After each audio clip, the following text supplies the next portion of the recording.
mengapa Allah Subhanahu wa taala memilih nabinya lahir dalam kondisi yatim? Tentu ada hikmahnya.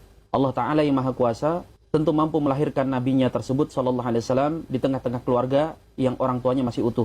Kenapa Kanjeng Nabi Muhammad menikah dengan perempuan yang lebih tua? Jangan-jangan ini sindrom kemesraan kasih sayang orang tua.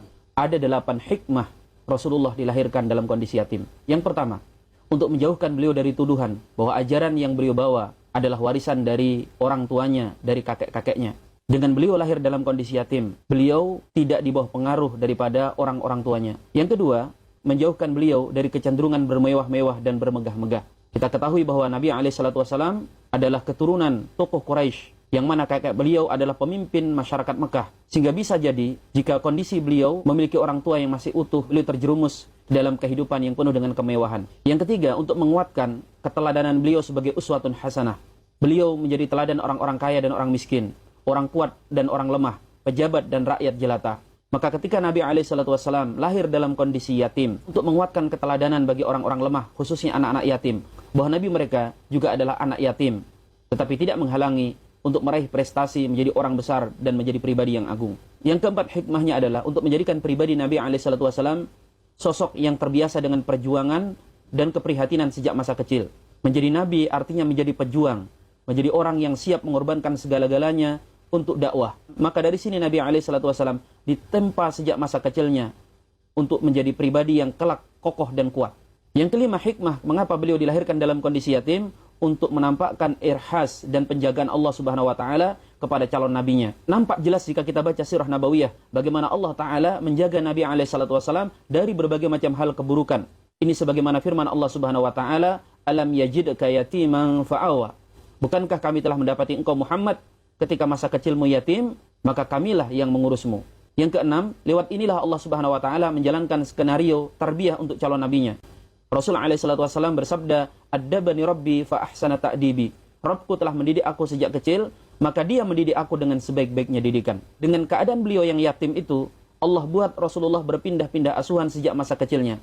Ternyata lewat tangan pengasuh-pengasuhnya inilah Rasulullah SAW menjalani tarbiyah terbaik dari sebuah kurikulum yang sudah Allah siapkan untuk calon manusia agung ini. Dan tentang poin ini, insya Allah akan kita bahas secara khusus. Yang ketujuh, Rasulullah lahir dalam kondisi yatim adalah menjadi salah satu tanda dari sekian tanda-tanda kenabiannya.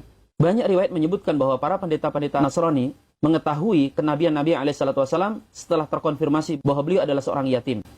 Misalnya sebuah riwayat ketika Rasulullah dibawa oleh pamannya Abu Talib dan bertemu dengan pendeta Buhairah. Kala itu Buhairah setelah mengecek adanya tanda-tanda kenabian pada Muhammad kecil, dia bertanya kepada Abu Talib, "Ini siapa?" Abu Talib mengatakan, "Ini anakku." Maka pendeta Buhairah mengatakan, "Mustahil anak ini masih memiliki orang tua. Harusnya dia sudah yatim."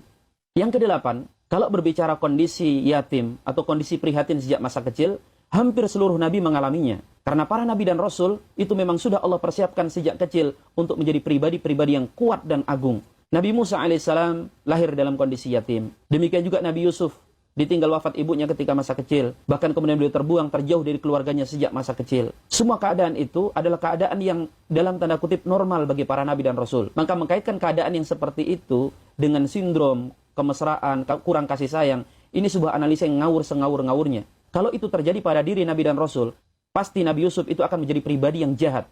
Bayangkan, sejak masa kecil beliau dijahati oleh seluruh kakak-kakaknya. Kemudian ditemukan oleh orang, buru-buru dibantu, malah dijual. Kemudian setelah itu dia tinggal di istana. Begitu tinggal di istana justru mengalami kekerasan seksual dari orang tua angkatnya. Kemudian dalam kondisi seperti itu tidak bersalah, beliau mendekam dalam penjara. Semua keadaan-keadaan seperti itu tidak menjadikan Nabi Yusuf menjadi pribadi yang jahat. Justru beliau menjadi pribadi yang mulia. Ketika beliau alaihissalam memiliki peluang untuk membalas, justru beliau memaafkan mereka semuanya. Maka sudah barang tentu analisa mengatakan bahwa Rasulullah menikah dengan janda yang usianya jauh lebih tua karena beliau mengalami sindrom kemesraan, kurangnya kasih sayang, adalah analisa yang sangat tidak berdasar dan sangat tidak layak untuk disematkan kepada pribadi-pribadi agung, para nabi dan rasul, manusia-manusia pilihan.